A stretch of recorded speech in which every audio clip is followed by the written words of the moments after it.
NCP नेता अजीत पवार की जिस विमान हादसे में मौत हुई है उसको लेकर विपक्ष बेहद नाराज है।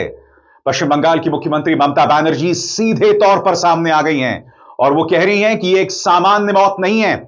उन्होंने कहा है कि मुझे किसी एजेंसी पर विश्वास नहीं है। ममता बनर्जी के शब्दों में इस मामले की सुप्रीम कोर्ट से जांच कराई जानी चाहिए। जी हां, सुप्रीम कोर्ट की निगरानी में इस मामले की जांच होनी चाहिए। ममता कह रही हैं कि यहां पर सत्ताधारी पार्टी के नेता की जान का कोई भरोसा नहीं, तो विपक्ष के नेताओं का तो क्या ही होगा। दोस्तों, आज मैं आपको बतलाने वाला हूं कि जिस कंपनी वीएसआर वेंचर्स के विमान में अजीत पवार सवार थे, उसके एक और विमान का हादसा हुआ था कुछ महीनों पहले। उसकी हम चर्चा करेंगे, मगर सबसे पहले सुनिए ममता बनर्जी ने किस तरह से प्रहार किया है। यहां पर वो कहीं ना कहीं सीधे तौर पर प्रहार प्रधानमंत्री नरेंद्र मोदी और अमित शाह पर कर रही हैं, क्योंकि जब वो ये कहती हैं कि हमें किसी एजेंसी पर विश्वास नहीं है, तो जाहिर सी बात है वो सत्ता से सवाल कर रही हैं। सुनिए ममता बनर्जी ने क्या कहा। Of Ajit Pawar, deputy chief minister, he died today morning in a plane crash. I'm really shocked to see the news. There is no safety and security of the people of this country.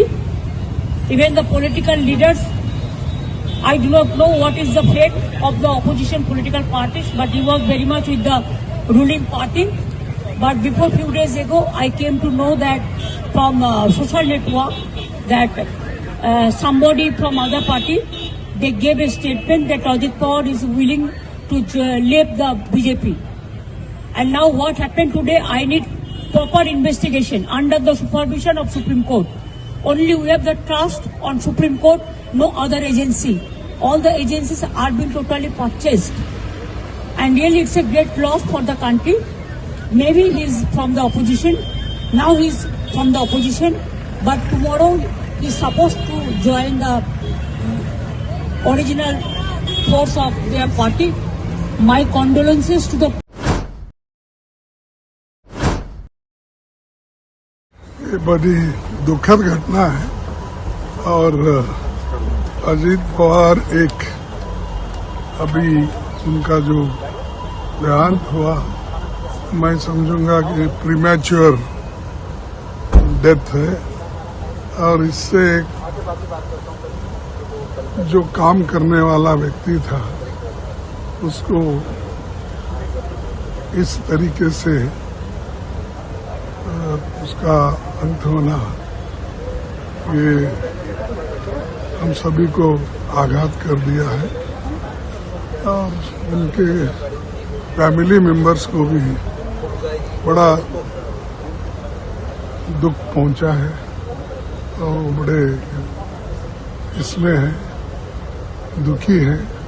सो उनके दुख में हम भी शामिल होते हैं और उनके जो फैमिली मेंबर्स हैं उनको इस दुख सहन करने की शक्ति दे, यही प्रार्थना हम कर सकते हैं। प्लेन क्रैश की जांच होनी चाहिए, ममता बनर्जी ने कहा है। आपको लगता है कि जांच होनी चाहिए इसकी?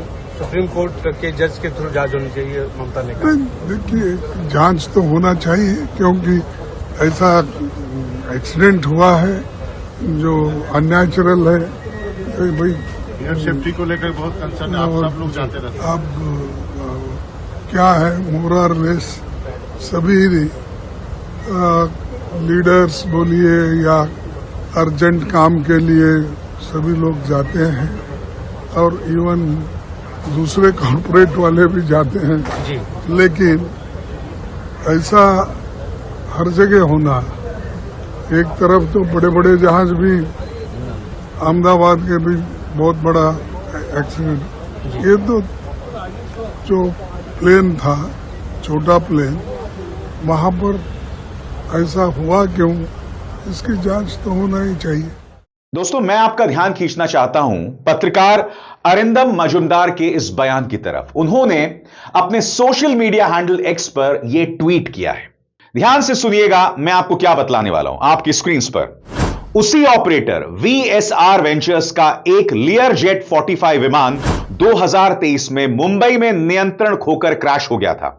2.5 साल बाद भी एयरक्राफ्ट एक्सीडेंट इन्वेस्टिगेशन ब्यूरो यानी AAIB ने उस हादसे की फाइनल जांच रिपोर्ट अब तक जारी नहीं की है।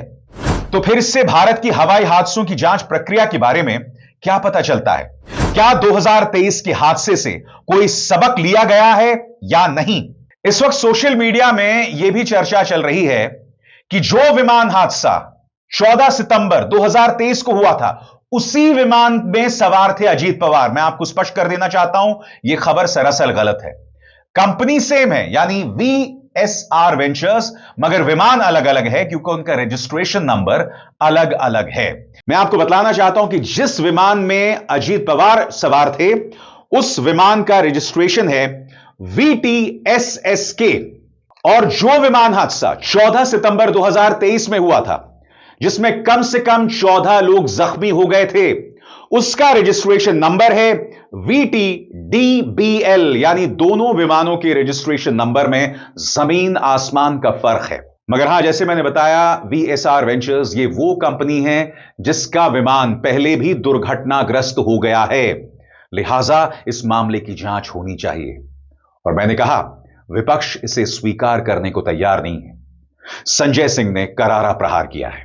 आम आदमी पार्टी सांसद संजय सिंह ने इस मुद्दे पर अपना दुख जतलाया है, मगर वो इसे सामान्य मौत मानने को तैयार नहीं है। सुनिए वो क्या कह रहे हैं। जांच होनी चाहिए कि एयरक्राफ्ट में कहां से कैसे क्या गड़बड़ी हुई और इतना बड़ा हादसा हुआ। दूसरी बात, निश्चित रूप से बहुत ही दुखद घटना है। मैं अजीत पवार जी को अपनी श्रद्धांजलि अर्पित करता हूं और ईश्वर से प्रार्थना करता हूं कि उनके परिवार पर जो ये अपार कष्ट आया है उसको प्रभु सहन करने की शक्ति दे, लेकिन इसकी जांच होनी चाहिए।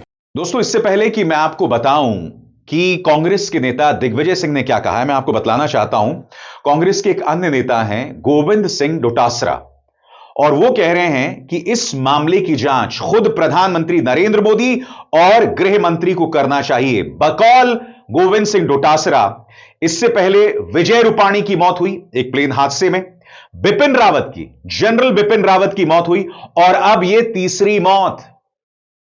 मगर मामला और भी बड़ा है दोस्तों।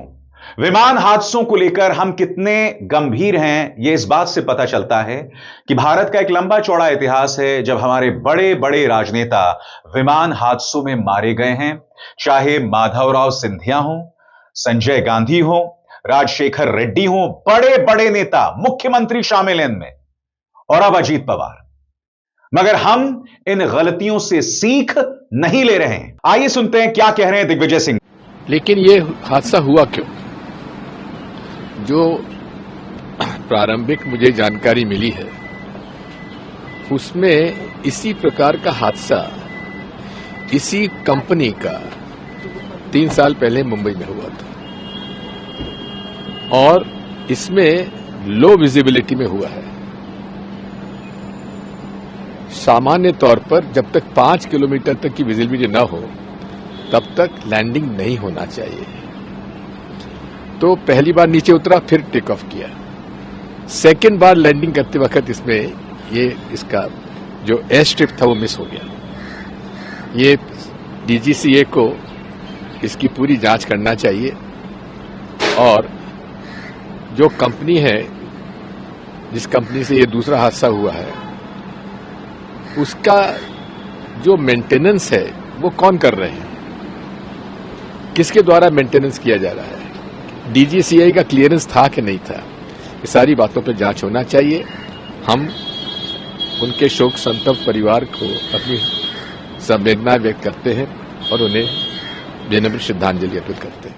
और आगे बढ़ने से पहले एक जरूरी संदेश। मेरे कार्यक्रमों के लिए आप नोटिफिकेशन का इंतजार मत कीजिए, मेरे चैनल में जाइए और खुद जाकर कार्यक्रम देखिए और रहिए अपडेटेड। और जैसे मैंने बताया दोस्तों, एक लंबा चौड़ा इतिहास है उन तमाम राजनेताओं का जो ऐसे विमान हादसों में मारे गए हैं। आपके स्क्रीन पर संजय गांधी, माधवराव सिंधिया, राजशेखर रेड्डी, जीएम बालायोगी, ओपी जिंदल, विजय रूपाणी और अब अजीत पवार। मगर क्या किसी के कान में जूं रेंगेंगी? दोस्तों, आप जानते हैं मैं सिर्फ तथ्यों पर बात करता हूं, लिहाजा अजीत पवार की मौत के पीछे मैं कोई साजिश नहीं देख रहा हूं। विपक्ष ने हालांकि कहा है कि मामले की सुप्रीम कोर्ट जांच होनी चाहिए, मगर जब तक तथ्य सामने ना हो, जब तक फैक्ट्स सामने ना हो, मैं किसी साजिश की बात नहीं करने वाला हूं। मगर जो चीज दिखाई दे रही है वो ये कि यह मामला सामान्य नहीं है। वीएसआर वेंचर्स का एक इतिहास है। 14 सितंबर 2023 को इनका एक और विमान दुर्घटनाग्रस्त हुआ था, कई लोग घायल हो गए थे और इस बार इस देश ने अजीत पवार जैसे दिग्गज राजनेता को गंवा दिया है। क्या हम इसे बर्दाश्त करेंगे? क्या इसे ऐसे ही जाने देंगे? याद कीजिएगा दोस्तों, जब एयर इंडिया विमान का हादसा हुआ था जिसमें विजय रूपाणी के साथ 300 लोग मारे गए थे, आपको याद होगा उस वक्त क्या राजनीति हुई थी।